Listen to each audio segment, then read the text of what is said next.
Hello friends. Karthika మాసం తర్వాత మార్గశిర మాసంలో వచ్చే షష్ఠి తిథిని సుబ్రహ్మణ్య షష్ఠి అని అంటారు. దీనినే స్కంద షష్ఠి అని కూడా అంటారు. ఇది దీపావళి తర్వాత వచ్చే ఉత్సవం మరియు సుబ్రహ్మణ్యేశ్వరుడు జన్మించిన రోజున జరుపుకుంటారు. ఈ రోజున ప్రత్యేక పూజలు చేస్తారు.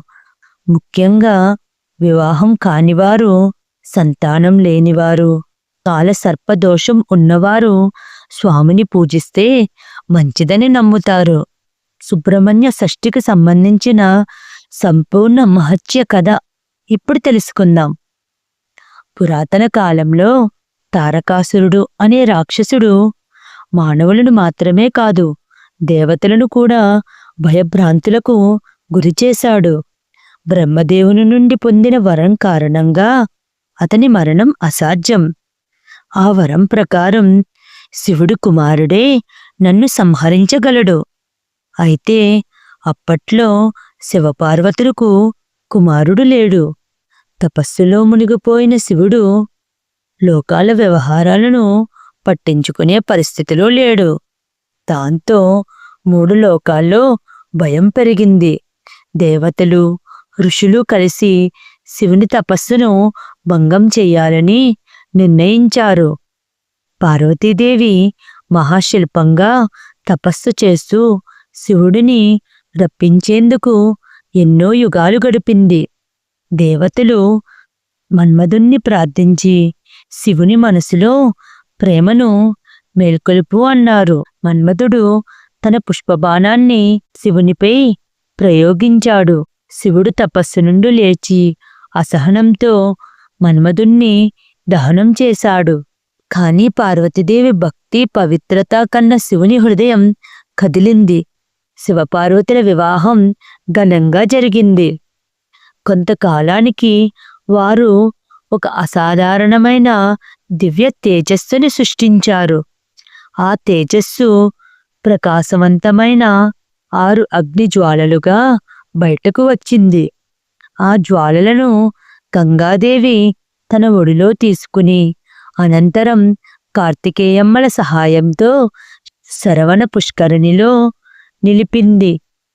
శరవణ పుష్కరిణిలో 6 జ్వాలలు 6 దేవశిశువులుగా మారాయి. వారు ఆకట్టుకునే రూపంతో దివ్య కాంతితో మెరిసిపోయారు. కార్తికేయమ్మలు 6 శిశువులను మాతృప్రేమతో పెంచారు. ఒకరోజు పార్వతీదేవి 6 బిడ్డలను చూసి ఆనందభరితురాలై ఏకకాలంలో వారందరినీ హృదయంలో ఆలింగనం చేసుకుంది. ఆ ఆలింగనం క్షణంలోనే 6 బిడ్డలు ఒక దివ్య రూపంగా కలిశారు. ఆ రూపమే షణ్ముఖ సుబ్రహ్మణ్యుడు. 6 ముఖాలు, 12 చేతులు, అపార దివ్య శక్తితో పుట్టిన దేవసేనాధిపతి. అతను జ్ఞానమూర్తి, ధైర్యస్వరూపి, శాంతియుతుడు. కాని ధర్మరక్షణ కోసం ఎంతటి శత్రువునైనా ఎదుర్కొనే శౌర్యసింహం.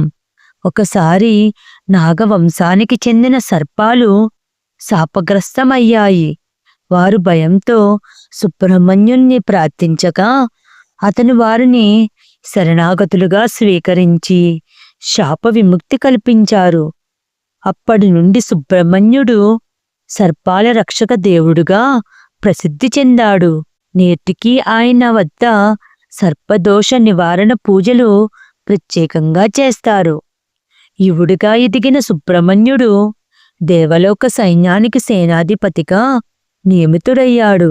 అతని చేతిలోని దివ్య ఆయుధం వేల్ దేవతల ఆశీర్వాదంతో శక్తిని వెలువరిస్తూ ఉండేది. తారకాసురుడు తన సైన్యాలతో యుద్ధరంగంలో ప్రత్యక్షమయ్యాడు. అనేక రోజులు తీవ్రమైన యుద్ధం జరిగింది. చివరికి సుబ్రహ్మణ్యుడు తన వేల్ను శక్తితో ప్రయోగించి తారకాసురుడిని సంహరించాడు. ఆ రోజు నుండి లోకాలకు తిరిగి శాంతి లభించింది.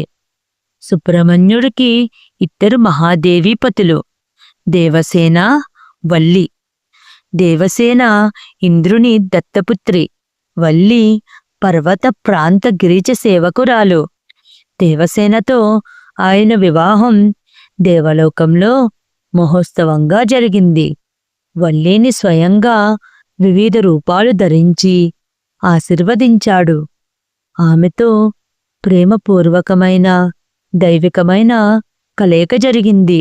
సుబ్రహ్మణ్య షష్ఠి రోజున భక్తులు సర్పదోష నివారణ కోసం, సంతాన ప్రాప్తి కోసం, శత్రువుల నివారణ కోసం, ధైర్యం, జ్ఞానం, ఆరోగ్యం కోసం, కుటుంబ శాంతి కోసం సుబ్రహ్మణ్యుణ్ణి పూజిస్తారు. అది సుబ్రహ్మణ్యుని జన్మదినం మాత్రమే కాదు, తారకాసుర వధను స్మరించే పవిత్రమైన తిథి కూడా. సుబ్రహ్మణ్య స్వామిని భక్తితో ఆరాధించిన వారికి ధైర్యం పెరిగి మార్గంలో ఉన్న అడ్డంకులు తొలగుతాయని పురాణాలు చెబుతున్నాయి. సుబ్రహ్మణ్య స్వామి ఆశీస్సులు అందరికీ కలగాలని కోరుకుంటూ సుబ్రహ్మణ్య షష్ఠి శుభాకాంక్షలు. ఈ కథ మీకు నచ్చినట్లయితే లైక్ చేయండి ఫ్రెండ్స్. మరికొన్ని ఇటువంటి కథల కోసం నా ఛానల్ని సబ్స్క్రైబ్ చేసుకోండి. Thank you.